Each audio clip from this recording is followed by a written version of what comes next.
नमस्कार किसान साथियों, गेहूं की खेती करने वाले लगभग सभी किसान भाइयों के मन में अक्सर एक ही सवाल होता है कि जब हम गेहूं की बुआई के लिए गेहूं के बीज का सिलेक्शन करने जाते हैं तो हमें पता चलता है कि इस वैरायटी को लगाकर आप प्रति एकड़ जो है 30 से 35 कुंटल उत्पादन ले सकते हैं। इस वाली वैरायटी को लगाकर आप प्रति एकड़ 25 से 30 कुंटल उत्पादन ले सकते हैं और इस वाली वैरायटी को लगाकर आप लोग प्रति एकड़ जो है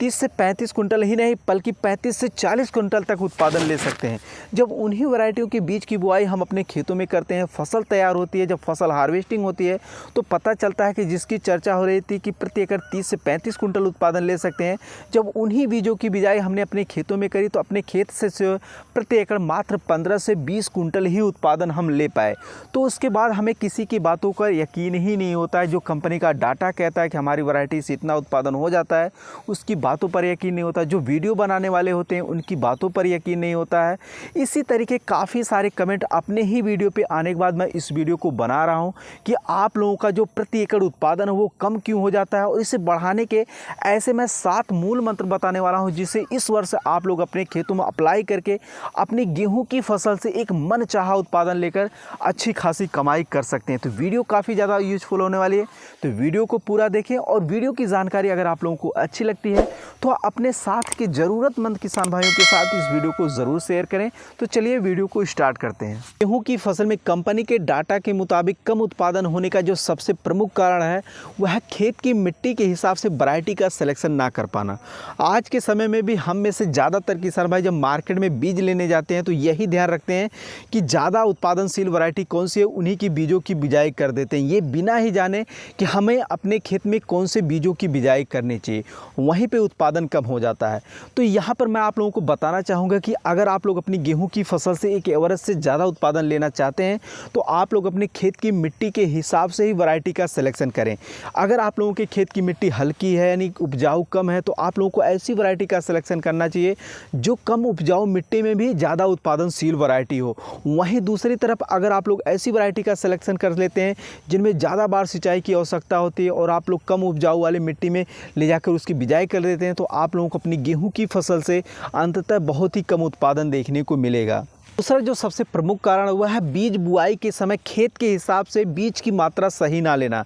हम में से ज़्यादातर किसान भाई आज के समय में भी ये मानसिकता रखते हैं कि अपने खेतों में जितना हम बीज फेंकेंगे, जितना बीज का जर्मिनेशन होगा, जितने पौधे होंगे, जितनी बालियाँ होंगी, उतना अच्छा खासा उत्पादन देखने को मिलेगा। कहीं ना कहीं जाने अनजाने में ये बड़ी गलती है जिसके कारण गेहूँ की फसल से कम उत्पादन देखने को मिलता है। तो अगर आप लोग अपनी गेहूँ की फसल में उत्पादन को बढ़ाना चाहते हैं तो इन छोटी छोटी चीज़ों को आप लोगों को बहुत ही विशेष कर ध्यान रखना पड़ेगा। तो आप लोग अपने खेत के हिसाब से वैरायटी का जो सिलेक्शन करते हैं, बीज की मात्रा लेते हैं, वो बिल्कुल सही लें। अगर आप लोगों को प्रति एकड़ बीज की मात्रा पैकेट पे लिखा गया है कि 40 किलोग्राम लेना है तो आप लोगों को 40 किलोग्राम ही लेना है बीज, उससे ज़्यादा नहीं लेना। अगर आप लोग ज़्यादा ले लेते हैं तो बीज घना हो जाता है और बाद में उनमें शाखाओं का यानी कल्लों का अच्छी तरीके से फुटाव नहीं होता है, तने कमज़ोर रह जाते हैं और उनमें हल्की बालियाँ लगती हैं जिससे फसल कमज़ोर हो जाता है। तो आप लोगों को बीज का मात्रा उतना ही लेना है जितना कंपनी का डाटा बता रही है। आप लोग यहाँ पर विशेष कर ध्यान रखें कि ज़्यादा बीज की मात्रा ना लें और कम बीज की मात्रा भी ना लें, क्योंकि ज़्यादा दूरी पर हो जाएगा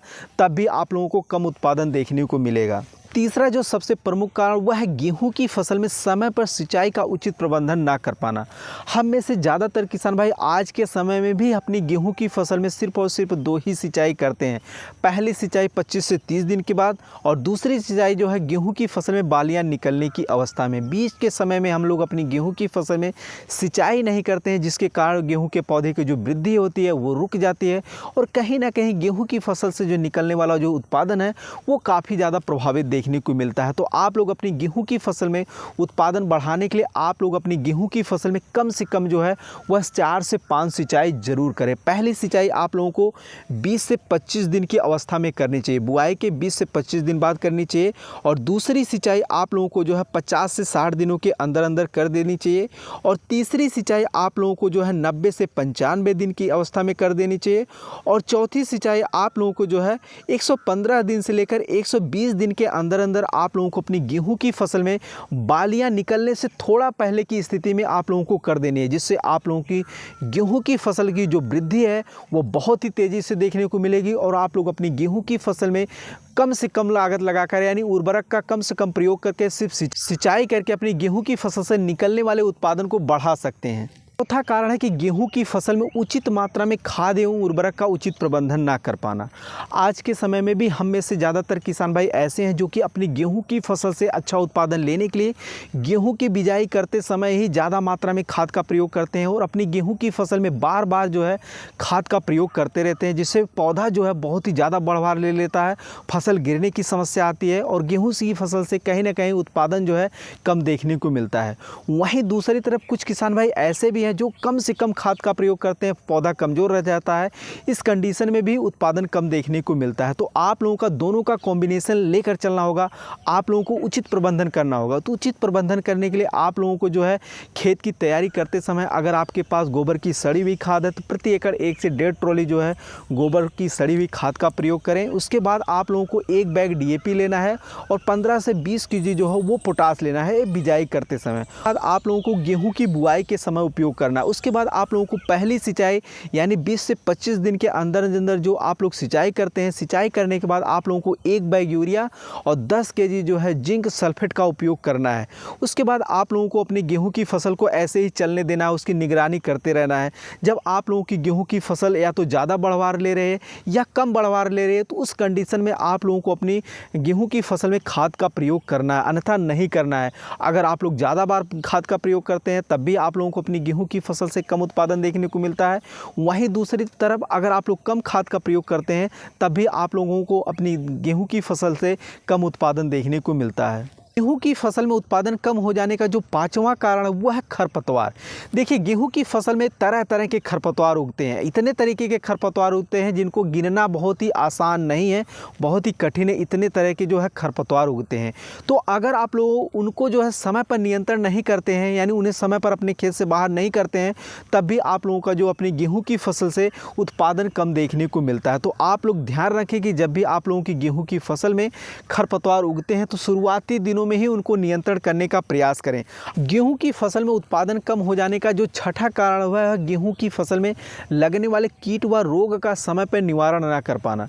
किसान साथियों, गेहूं की फसल में समयानुसार यानी बीज जर्मिनेशन से लेकर फसल हार्वेस्टिंग से पहले गेहूं की फसल में तरह तरह के कीट व रोग लगते हैं, जिनको अगर आप लोग समय पर नियंत्रण नहीं कर पाते हैं तो आप लोगों को अपनी गेहूं की फसल से उत्पादन जो है वह काफ़ी ज़्यादा कम देखने को मिलता है। तो आप लोगों की गेहूं की फसल में कौन से कीट व रोग लग रहे हैं ये आप लोग हमें कमेंट सेक्शन में लिख सकते हैं, हम जल्द ही आप लोगों के कमेंट का रिप्लाई करेंगे। फिलहाल इस वीडियो में यही जानते हैं कि किन कारण बस गेहूं की फसल में उत्पादन कम देखने को मिलता है। तो यह भी एक कारण है कि अगर आप लोग अपनी गेहूं की फसल में कीट व रोग का समय पर निवारण नहीं कर पाते हैं तो आप लोगों को अपनी गेहूं की फसल से कम उत्पादन देखने को मिलता है। गेहूं की फसल में उत्पादन बढ़ाने का 7वां और आखिरी मूल मंत्र ये है कि जब आप लोगों की गेहूं की फसल जो है खेत में पककर तैयार हो जाए, बालियों में 20% की नमी रही जाए, तभी आप लोगों को अपनी गेहूं की फसल की कटाई शुरू कर देनी है। क्योंकि अगर आप लोग पूरा पकने का इंतज़ार करते हैं, बिल्कुल पेड़ सूखने का इंतज़ार करते हैं, तो जो बालियां होती हैं वो कड़क हो जाती हैं, वो बालियां टूट कर इधर उधर बिखरने लगती हैं,